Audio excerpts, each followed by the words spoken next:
అదే RTV app వార్తల్ని క్షణాల్లో చదివే అవకాశం ఉంటుంది. ఒక న్యూస్ పేపర్, ఒక టెలివిజన్ ఛానల్ మీ చేతుల్లో ఎప్పుడూ ఉంటాయి. ఇవాళ నల్ల చెరువులోని జెండా సెట్ సెంటర్లో మా మైనారిటీ సోదరులందరితో కూడా ఒక కార్నర్ మీటింగ్ని ఏర్పాటు చేసుకోవడం జరిగిందండి.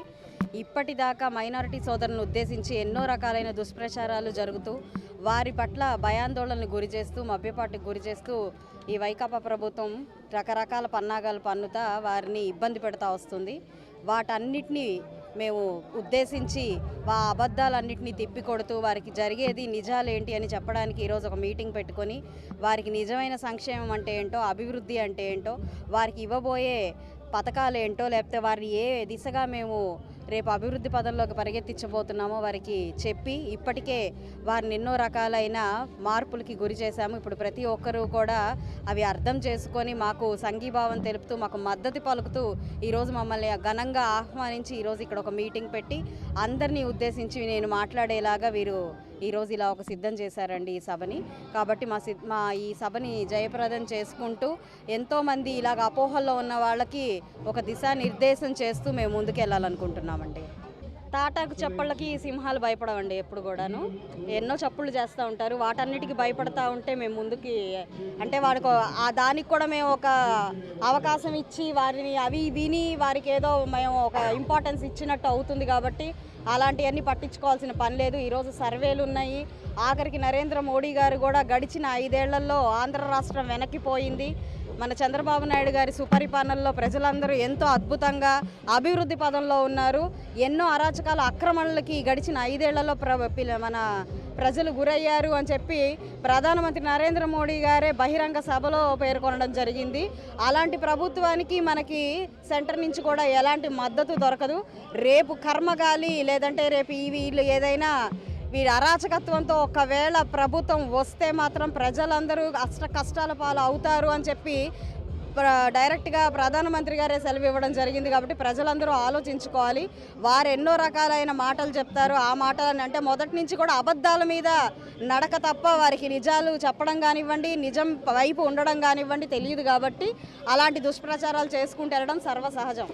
మొదటి నుంచి కూడా అసలు 5 ఏళ్ల నుంచి మనం గమనిస్తే వాళ్ళు చేసింది ప్రచారం, ప్రదర్శన తప్ప ప్రజలకు ఏమీ అందుబాటులో ఉండడం కానివ్వండి, వారి సమస్యల పట్ల ఒక అవగాహన కానివ్వండి, సమస్యల పరిష్కారం పట్ల ఒక దిశా నిర్దేశం కానివ్వండి, ఒక ప్లాన్ ఆఫ్ యాక్షన్ కానివ్వండి, ఇంతవరకు ఏదీ లేదు. 5 ఏళ్లగా జరగంది వారు ఒక 6-7 నెలల ముందు వచ్చి కూడా చేసేదేం లేదు. అలాగే గాలికి వదిలేశారు. పోస్టర్ల రూపంలోనో, బ్యానర్ల రూపంలోనో, ప్రదర్శనల రూపంలోనో, లేదంటే ఓట్లకి నోట్ల రూపంలోనో రకరకాలుగా మభ్యపాటు పెట్టడమే తప్ప ప్రజల్ని వారి సమస్యల పరిష్కార దిశగా వారికి ఏం కావాలి, ఏం చేస్తే మంచిది అన్నది మాత్రం ఇంతవరకు ఆలోచించలేదు. అలాగ నేను తొందరగా రాకపోయినా, లేటుగా వచ్చినా ఎప్పుడు ప్రజల్లో ఉండి సమస్యల్ని పరిష్కరించే దిశగా నా పనితీరు ఉంది. కాబట్టి ఈరోజు ప్రజలందరూ కూడా నన్ను హక్కున చేర్చుకుంటున్నారు, ఘన స్వాగతం పలుకుతూ ఉన్నారు. ఈరోజు మైనారిటీలు ఎన్నో రకాలైన వెనకబాటుకి గురయ్యారండి. నిజమైన కనీస మౌలిక వస్తువులు లేని పరిస్థితుల్లో ఉన్నారు. అలాగే ఎప్పుడో వారికి బీఫామ్లు ఇచ్చి కూడా పట్టాలు లేని పరిస్థితుల్లో వాళ్ళు స్థలాలు లేక, ఇళ్ళు లేక ఇబ్బంది పడుతూ ఉన్నారు. వారి వక్స్ భూములు కూడా లాగేసుకొని అన్యాక్రాంతం చేసి వాటన్నిటినీ కూడా వాళ్ళ నాయకులకి అందజేసి ఈరోజు అక్రమాలకు గురి చేసింది వైకాపా ప్రభుత్వం. అలాగే కనీసం మసీదులు, ప్రార్థనా మందిరాలు లేకుండా వాళ్ళు ఎంతోమంది ఇబ్బంది పడుతున్నారు.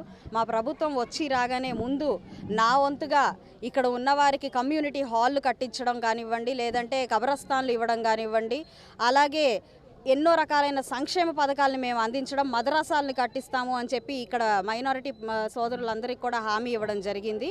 అలాగే ఎన్నో రకాలైన మైనారిటీ సంక్షేమాలు 100 కోట్ల మనకి మంజూరు చేయడం జరిగిందండి ముస్లిం ఫెడరేషన్కి. ఆ 100 కోట్ల నిధుల ద్వారా ఎన్నో రకాల సంక్షేమ పథకాలు వారికి అందించబోతా ఉన్నాము. రేపు అది మన షాదీ తోఫా కానివ్వండి, లేదంటే మన రంజాన్ తోఫా కానివ్వండి, ఇలాంటి ఎన్నో రకాలైన పథకాలు ఉన్నాయి. అవన్నీ కూడా ప్రతి ఒక్కరికి చేరవేస్తూ ఉంటాము. అలాగే ఇంకా ఎన్నో సంక్షేమ పథకాలు వారికి ఉద్దేశించి కొన్ని కోట్ల రూపాయలు నిర్దేశించడం జరిగింది ప్రభుత్వం. అవన్నీ కూడా ప్రతి ఒక్క కుటుంబానికి అందేలాగా నేను దగ్గరుండి చూసుకుంటానండి. మరిన్ని వీడియోస్ కోసం ఛానల్ ని సబ్స్క్రైబ్ చేయండి. లేటెస్ట్ అప్డేట్స్ కోసం వాట్సాప్ ఛానల్ ని ఫాలో చేయండి. అండ్ లింక్ డిస్క్రిప్షన్ లో ఉంది.